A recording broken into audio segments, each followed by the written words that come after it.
Hello friends, स्वागत है आप सभी का आपके अपने चैनल माइक्रोमेथ्स पे। इसमें हम शुरुआत करने जा रहे हैं क्लास 12th की फिजिक्स। पहले पाठ का नाम है विद्युत आवेश एवं क्षेत्र। तो चलिए स्टार्ट करते हैं चैप्टर 1। सबसे पहले हम देखते हैं कि स्थिर विद्युतिकी ये शब्द बना कैसे। ये शब्द, इसका अंग्रेजी अनुवाद होता है इलेक्ट्रोस्टैटिक्स।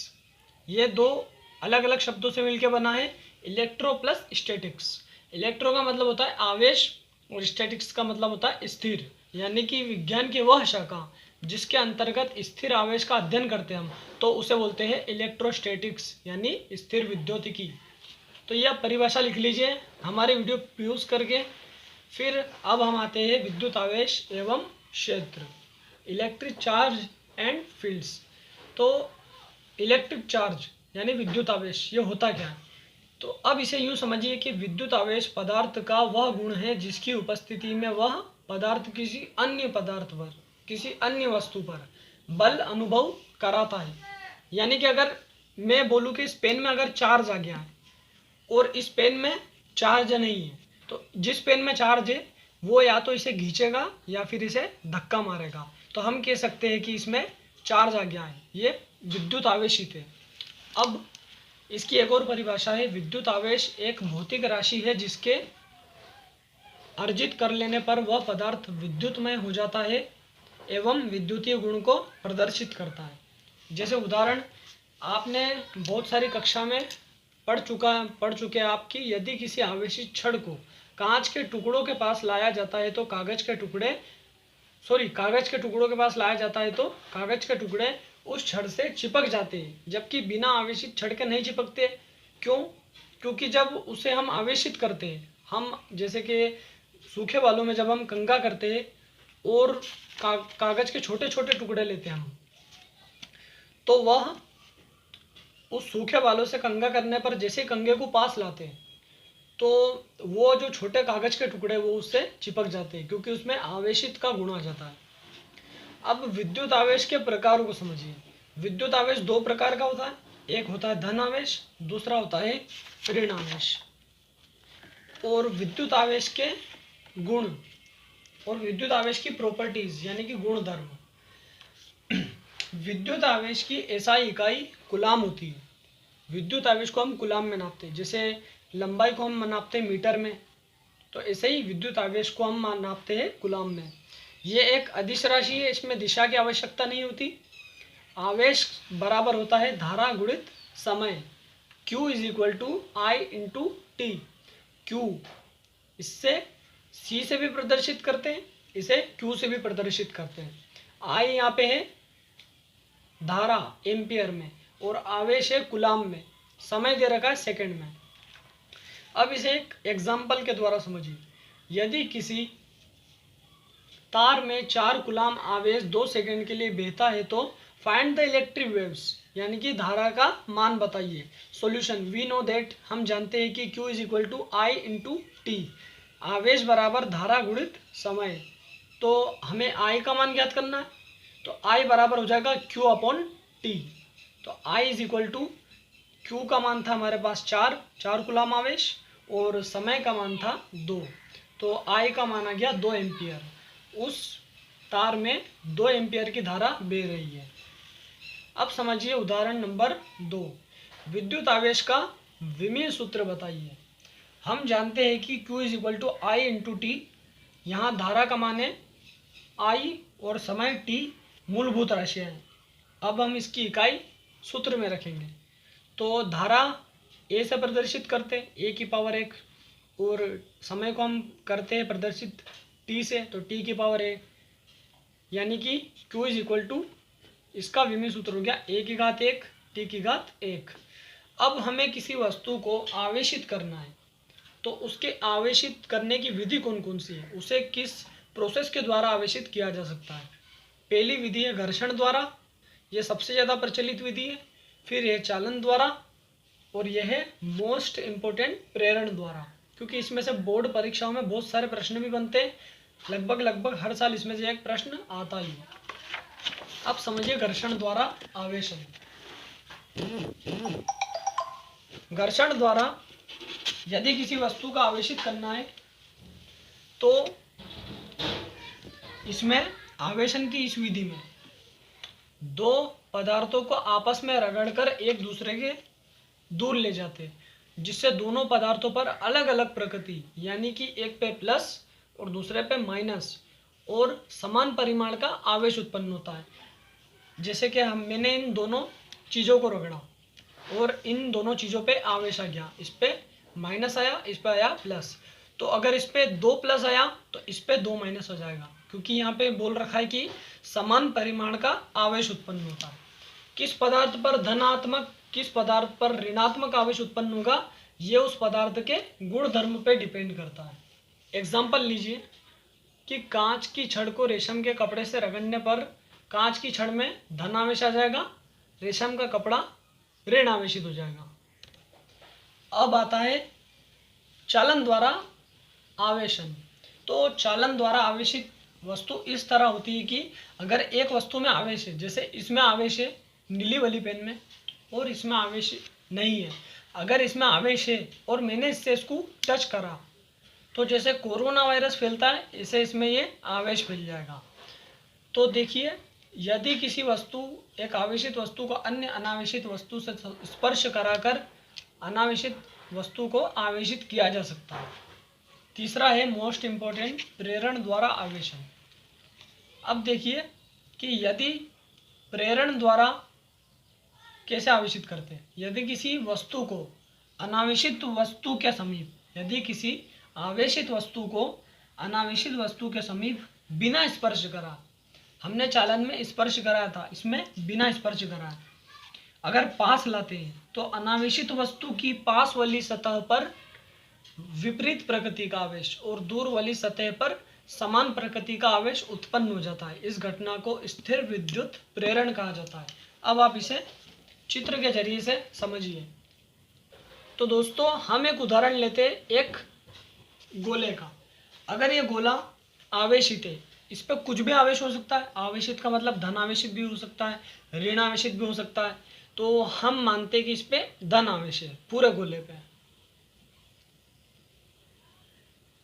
और एक और गोला लाए हम, कुछ भी हो सकता है, गोला हो सकता है, लेकिन मैं गोले का उदाहरण ले रहा हूँ।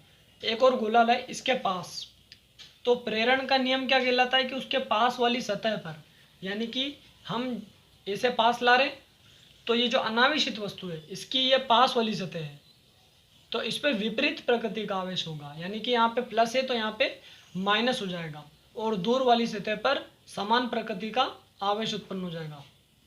ये देख सकते हैं आपके समान प्रकृति, ये भी प्लस ये भी प्लस। तो इस घटना को स्थिर विद्युत प्रेरण कहते हैं। और इस पे मान लीजिए अगर क्यू आवेश हुआ और इस पे हुआ क्यू डैश आवेश, तो क्यू और क्यू डैश कभी भी बराबर नहीं हो सकते। अगर मान लीजिए इसमें 50 प्लस हुआ आवेश, तो इसमें 50 प्लस आवेश उत्पन्न नहीं हो सकता। जैसे आप रिचार्ज कराने जाते हैं तो सारा बैलेंस आपके मोबाइल में नहीं आ पाता, उसी तरह इसमें भी ये नियम लगता है कि क्यू बराबर नहीं क्यू डैश के, ये दोनों कभी आपस में बराबर नहीं हो सकते।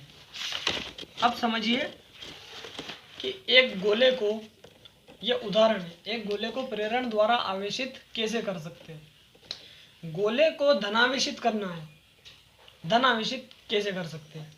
गोले को धनावेशित करना है तो हम सर्वप्रथम विपरीत आवेश वाली यानी कि ऋणात्मक आवेशित वस्तु को पास लाएंगे, क्योंकि हमें प्रेरण द्वारा आवेशन करना है। तो गोले को आवेशन करना है तो यह भी अनावेशित है, यह है माइनस, सॉरी प्लस आ गया, ये माइनस पूरी वस्तु पे ऋण आवेश है। फिर हम उसे धीरे धीरे पास लाएंगे। जैसे ही हम ऋणावेशित छड़ से आवेशित गोले के पास, सॉरी अनावेशित गोले के पास लाएंगे, प्रेरण के नियम के अनुसार गोले के पास वाली सतह पर यानी यहाँ विपरीत प्रकृति का आवेश यानी कि धन आवेश, और दूर वाली सतह पर ऋण आवेश आ जाएगा यानी समान प्रकृति का आवेश। स्टेप 3, चूंकि अब गोले पर धन आवेश और ऋण आवेश दोनों है, इधर धन है इधर ऋण है, और हमें गोले को केवल धन आवेशित करना है, तो अब हमें इसमें से ऋण आवेश हटाना पड़ेगा। अब वो कैसे हटाएंगे, जिधर ऋण आवेश है तो यहाँ हम तार लगाएंगे और उसका संपर्क जमीन से करा देंगे, जिसे कहते हैं अर्थिंग, भू संपर्कित। चूंकि अब गोले पे धन आवेश और ऋण आवेश दोनों है, जबकि हमें गोले को केवल धन आवेशित करना है, अतः हमें गोले को भू संपर्कित करना पड़ेगा, जिससे ऋण आवेश भूमि में चला जाएगा और गोले पर केवल धन आवेश रह जाएगा। स्टेप 4, अब हमारा गोला धनावेशित हो चुका है। अब हम भू संपर्कित हटा लेंगे और छड़ को भी गोले से दूर ले जाएंगे। अब आप समझिए विद्युत आवेश के प्रकार। धन आवेश, किसी वस्तु पर धन आवेश उसकी सामान्य अवस्था से इलेक्ट्रॉन की कमी को प्रदर्शित करता है। यानी कि कोई भी वस्तु है, कोई भी वस्तु ले लो आप, उस पर आवेश जरूर रहेगा। जैसे मैंने लिया एक गोला, इस पे जितने प्लस है, हमें हर वस्तु से करंट क्यों नहीं लगता, इसका कारण ये है कि हर वस्तु पे जितने प्लस रहते हैं उतने माइनस रहते हैं। इस पे मान लीजिए है 1 2 3 4 5 प्लस है और 5 माइनस है। 1 2 3 4 5, 5 प्लस और 5 माइनस, तो ये हमें करंट नहीं फेंकेगा। अब बात करते धनावेशित की, कि धन आवेशित कैसे होगा। अगर मैंने इसमें से निकाल लिया एक इलेक्ट्रॉन, ये मैंने हटा लिया, तो एक इलेक्ट्रॉन से एक प्रोटॉन कैंसिल, ये माइनस से ये प्लस कैंसिल, ये माइनस से ये प्लस कैंसिल, ये माइनस से ये वाला प्लस कैंसिल, तो बचा क्या आखिर में, धन आवेश है। यानी कि अगर किसी वस्तु पर ऋण आवेश की कमी हो जाए, जैसे कि मैंने ये ऋण आवेश हटा लिया था, तो वो वस्तु धन आवेशित हो जाती है। और इसका विपरीत ऋण आवेश, किसी वस्तु पर ऋण आवेश उसकी सामान्य अवस्था से इलेक्ट्रॉन की अधिकता को प्रदर्शित करता है। यानी कि इसमें मान लीजिए अभी उदासीन है, यानी जितने प्लस है उतने माइनस है। अगर इसमें मैं एक और माइनस भेज देता हूँ, तो इससे ये कैंसिल, इससे ये कैंसिल और इससे ये कैंसिल, तो बचा क्या, माइनस, यानी कि ये वस्तु ऋण आवेशित है। अब आवेश के गुण देखिए। सजातीय आवेशों में हमेशा प्रतिकर्षण होता है और विजातीय आवेशों में हमेशा आकर्षण होता है। अब आप इसे प्रैक्टिकल के माध्यम से समझिए। मान लीजिए कि इसमें प्लस है इस तरफ और इस तरफ है प्लस, दोनों तरफ प्लस है, तो अब मैं इसे पास लूँगा तो ये एक दूसरे को फेंकेंगे। ये देखिए एक दूसरे को धक्का मुक्की कर रहे हैं बहुत ही ज़ोर से, सोतेला भाई की तरह ये है। और ये जैसे ही पलटा तो ये चिपक गया।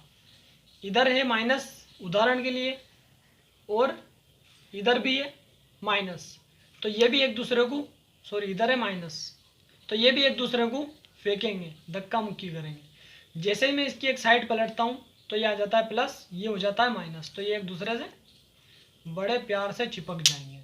ये देखिए ये। और अगर मैं माइनस प्लस इस तरीके से रहता हूँ, जब भी ये एक दूसरे से चिपक जाएंगे, तो इससे आपको समझ में आ जाना चाहिए कि सजातीय है, यानी कि माइनस माइनस प्लस प्लस एक ही जात वाले हमेशा एक दूसरे से लड़ते हैं, प्रतिकर्षण करते हैं, और विजातीय आवेश में हमेशा आकर्षण होता है। अब आवेशों के मूलभूत गुण। आवेशों की योज्यता। आवेश द्रव्यमान की भांति अदिश होता है। विभिन्न प्रकार के आवेशों को जोड़ने के लिए बीजगणितीय योग किया जाता है। अब उदाहरण लीजिए, माना किसी निकाय में क्रमशः -2 माइक्रोकुलाम, +2 माइक्रोकुलाम, +4 माइक्रोकुलाम उपस्थित है आवेश, तो निकाय का कुल आवेश बताइए। अब हम जानते हैं कि आवेश का योग बीजगणितीय योग से होता है। Q = -2 कुलाम +2 कुलाम +4 माइक्रोकुलाम, तो ये -2 से +2 कैंसिल और बचा क्या, +4 माइक्रोकुलाम, तो कुल आवेश हुआ +4 माइक्रोकुलाम। आवेश का क्वांटमीकरण। किसी वस्तु पर उपस्थित आवेश एक न्यूनतम आवेश E के पूर्ण गुणक के रूप में होता है, अर्थात आवेश को विभाजित नहीं किया जा सकता। यानी कि आवेश वस्तु पर 1E हो सकता है, 2E हो सकता है, 3E, 4E, 100E, 101E, इस प्रकार हो सकता है। 7/4e इस प्रकार से नहीं हो सकता, यानी कि आवेश का रूप भिन्न में नहीं हो सकता। अब देखिए आवेश संरक्षण का नियम। प्रकृति में पाया जाने वाला आवेश हमेशा संरक्षित रहता है, अर्थात आवेश को न तो उत्पन्न किया जा सकता है न ही नष्ट किया जा सकता है। इसे केवल एक दूसरे में स्थानांतरित किया जा सकता है, यानी कि दो वस्तुओं को आपस में अगर रगड़ेंगे तो इसमें जितना प्लस रहेगा उतना इसमें माइनस आ जाएगा, तो एक दूसरे में ये हो जाएंगे ट्रांसफर। इसका अर्थ ये कि आवेश को नष्ट नहीं किया जा सकता। Q is equal two plus minus NE, यह है आवेश संरक्षण, यानी कि n का मान 1 2 3 हो सकता है, और इलेक्ट्रॉन का मान हम जानते हैं, इलेक्ट्रॉन पे 1.67 into 10 to the power minus का 19 कूलाम आवेश होता है। अब इसे समझिए, निम्न में से प्रकृति में कौन सा आवेश संभव है? 1/2e, 3/4e, 4e और 7/8e। तो अब यहाँ पे देखते हैं कि आवेश हमेशा पूर्ण संख्याओं के रूप में होता है, पूर्ण गुणक के रूप में, तो इसलिए ये मान संभव है, ये भिन्न वाले मान संभव नहीं। अब हम आते हैं आवेश के, ये कैसे हुआ? अब आप इसका रीजन दीजिए। आवेश के क्वांटमीकरण के अनुसार हम जानते हैं कि आवेश एक के पूर्ण गुणक के रूप में ही रहता है। एक कूलाम आवेश में कितने इलेक्ट्रॉन या प्रोटॉन हो सकते हैं? अब हम जानते हैं कि Q is equal to NE, n electron और प्रोटॉन की संख्या और E उन पे उपस्थित आवेश, तो n बराबर क्या हो गया? Q/E। ये हमारा कितना कूलाम आवेश था? 1 कूलाम आवेश, तो 1E, और E का मान होता ये 1.67 into 10 to the power minus का 19 कूलाम। इसको जब हल करेंगे तो आएगा उत्तर 6.25 इंटू 10 टू द पावर 18, ये इसका उत्तर आएगा।